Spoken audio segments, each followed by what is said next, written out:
यानी कि date of birth पता हो और आपको आज की तारीख या किसी भी तारीख में अपनी उम्र निकालनी हो, यानी कि एज को कैलकुलेट करना हो, तो आप कैसे करेंगे। तो चलिए आज की इस वीडियो में हम बताएंगे कि अगर आपको अपनी जन्मतिथि पता हो तो किसी भी तारीख को अपनी उम्र कैसे निकाल सकते हैं।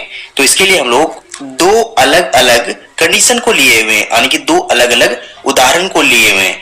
आप इन दोनों उदाहरणों को ध्यान से समझिए और वीडियो को अंत तक देखिए, तभी आपको समझ में आएगा कि उम्र कैसे निकालते हैं। तो चलिए वीडियो को स्टार्ट करते हैं। तो सबसे पहले क्या करना है, आपको जिस भी तारीख को अपनी उम्र निकालनी हो उसे ऊपर में लिख लें। जैसे यहाँ लिखा गया है, मान लीजिए अगर आपको आज की ही तारीख में अगर उम्र निकालनी हो तो उसे इस प्रकार से ऊपर में लिख लें और इसके नीचे जन्म तिथि को लिख लें, यानी कि डेट ऑफ बर्थ को नीचे लिख लें। और इन दोनों तिथियों को लिखना कैसे है, सबसे पहले दिन को लिखना है, फिर माह को, इसके बाद वर्ष को, यानी कि इसका जो फॉर्मेट होगा लिखने का वो दिन, माह और वर्ष का होगा। तो यहाँ हम लोग आज की तारीख को लिख चुके हैं जो है 15/7/2023 और किसी व्यक्ति की जन्मतिथि भी लिख चुके हैं जो है 10/4/1992। तो इस व्यक्ति की हमें उम्र निकालनी है। हम क्या करेंगे, ऊपर की तिथि में से नीचे की तिथि को घटा देंगे, यानी कि देखिए इस तिथि में से इस तिथि को घटा देंगे। तो घटाना हमेशा हम इधर से शुरू करेंगे, यानी कि इस दिन वाले सेक्शन को सबसे पहले घटाएंगे, इसके बाद हम लोग माह वाले कॉलम को घटाएंगे, फिर लास्ट में हम लोग वर्ष के कॉलम को घटाएंगे। कई लोग इसमें बात करते हैं कि दिन से नहीं हम लोग वर्ष को घटाना चाहिए सबसे पहले, ऐसा नहीं है। हम दिन को सबसे पहले इसलिए घटाते हैं क्योंकि दिन जो है वो समय का सबसे छोटा मात्रक है। देखिए दिन, माह और वर्ष ये तीनों समय के मात्रक हैं, लेकिन सबसे छोटा मात्रक यहाँ दिन है, इसलिए सबसे पहले हम लोग दिन को ही घटाएंगे। तो दिन को कैसे घटाएंगे, हम लोग 15 में से यहाँ 10 घटाएंगे, इसके बाद इसे कंप्लीट करने के बाद हम लोग माह को घटाएंगे, 7 में से 4, इससे कंप्लीट करने के बाद हम लोग वर्ष को घटाएंगे 2023 में से 1992। तो चलिए घटाना शुरू करते हैं। देखिए हमें यहाँ घटाना है सबसे पहले दिन को, तो 15 में से 10 घटाएंगे। तो देखिए 15 में से 10 घटाएंगे तो यहाँ देखिए 5 में से 0 जाएगा, तो यहाँ 5 ही बचेगा। अब यहाँ 1 में से 1 जाएगा तो यहाँ 0 बचेगा, यानी कि यहाँ हमें दिन में से यहाँ देखिए 5 मिल रहा है। अब चलिए इसका काम हो चुका है, अब लोग माह को घटाएंगे। तो यहाँ 7 में से 4 घटाने हैं, तो 7 में से 4 घटाएंगे तो हमें यहाँ 3 मिलेगा, यानी कि यहाँ भी इसका रिजल्ट हमें 3 मिल रहा है। अब हम लोग माह का काम कर चुके हैं, हम लोग वर्ष को घटाएंगे।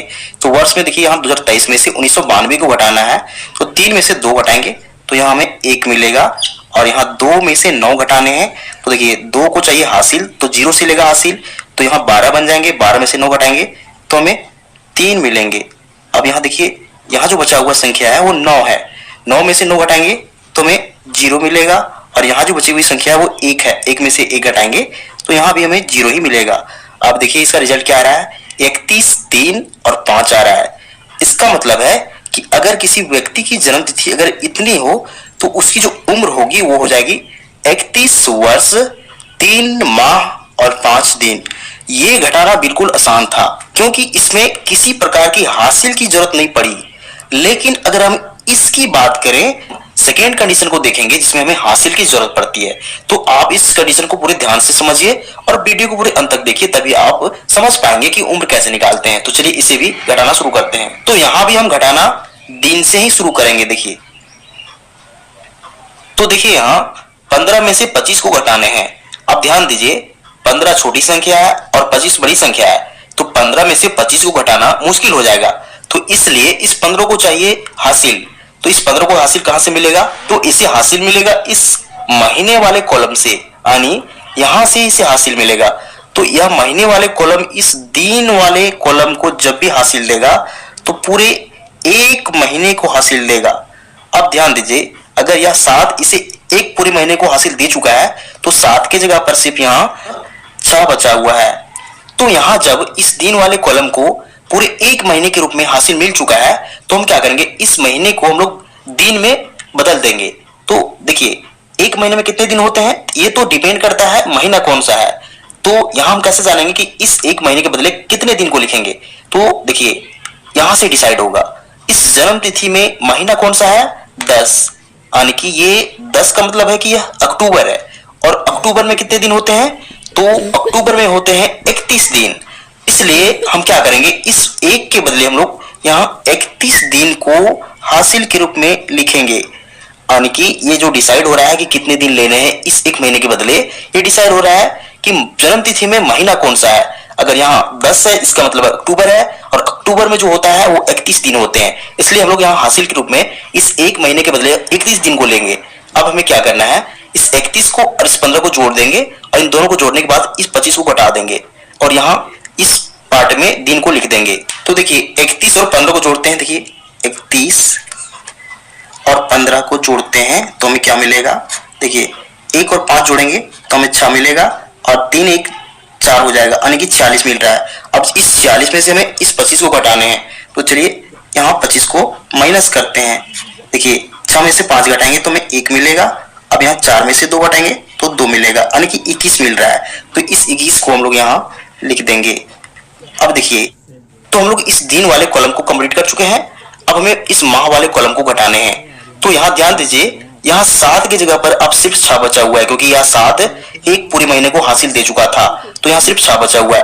अब 6 में से हमें 10 को घटाने हैं, तो देखिए 6 में से 10 नहीं घटेगा, क्योंकि 10 जो बड़ी संख्या है, 6 छोटी संख्या है, तो इस 6 को भी चाहिए हासिल। तो इस 6 को हासिल कहां से मिलेगा, इस वर्ष वाले कॉलम से।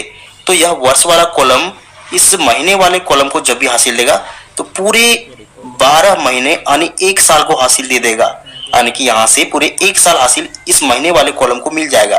तो देखिए पहले से यहाँ 6 महीने हैं, जब 1 साल पूरे मिल रहे हैं, यानी 1 साल का मतलब होता है 12 महीने, तो 6 और 12 को जोड़ देंगे तो यहाँ टोटल कितने महीने हो जाएंगे, 4 और 12 18 महीने। अब देखिए यहाँ 18 महीने टोटल हो चुके हैं। अब यहाँ 18 में से 10 को घटाने हैं, तो 18 में से 10 घटाएंगे तो यह सिंपल घटा है, यहाँ 8 मिल जाएगा, यानी कि यहाँ महीने के रूप में हमें 8 प्राप्त हो रहा है। अब चलिए हम लोग इस माह को घटा चुके हैं, अब लोग वर्ष को घटाएंगे। तो वर्ष में भी यहाँ ध्यान दीजिए, यहाँ 2023 नहीं है बल्कि यहाँ 2022 है, क्योंकि यह 2023 पहले था जो पूरे 1 साल को यहाँ हासिल दे चुका था। इसका मतलब यहाँ सिर्फ 2022 बचा हुआ है, तो यहाँ हम लोग 2022 मान के चलेंगे। अब 2022 में से 1996 को घटाना है, तो पहले हम यहाँ 2022 लिख देते हैं ताकि आपको कोई प्रकार का कंफ्यूजन ना बचे। देखिए इस 2022 में से अब 1996 घटाने हैं, तो यहाँ 2 में से 6 घटाएंगे, तो 2 में से 6 नहीं घटेगा, तो इस 2 को चाहिए हासिल, यहाँ बन जाएगा 12, 12 में से 6 घटाएंगे तो यहाँ बचेगा 6। अब यहाँ 1 बचा हुआ है, 1 को भी चाहिए हासिल, तो यहाँ 11 बन जाएंगे, 11 में से 9 घटाएंगे तो यहाँ भी यहाँ 2 बचेगा। अब यहाँ 9 बचा हुआ है, 9 में से 9 घटाएंगे तो 0 बन जाएगा, और यहाँ देखिए 1 में से 1 घटाएंगे तो यहाँ भी 0, यानी कि यहाँ 26 प्राप्त हो रहा है। इसका मतलब है अगर किसी व्यक्ति की जन्मतिथि अगर इतनी हो तो उसकी उम्र जो हो जाएगी वो हो जाएगी 26 वर्ष 8 महीने और 21 दिन। तो इस प्रकार से हम किसी भी व्यक्ति की जन्मतिथि आसान तरीके से निकाल सकते हैं। यहाँ हम लोग दोनों कंडीशन को देख चुके हैं, तो उम्मीद करते हैं आपको दोनों प्रकार के मेथड समझ में आ चुके होंगे। तो अगर आपको वीडियो पसंद आता है वीडियो को लाइक कीजिए और चैनल को सब्सक्राइब जरूर कीजिए। Thank you.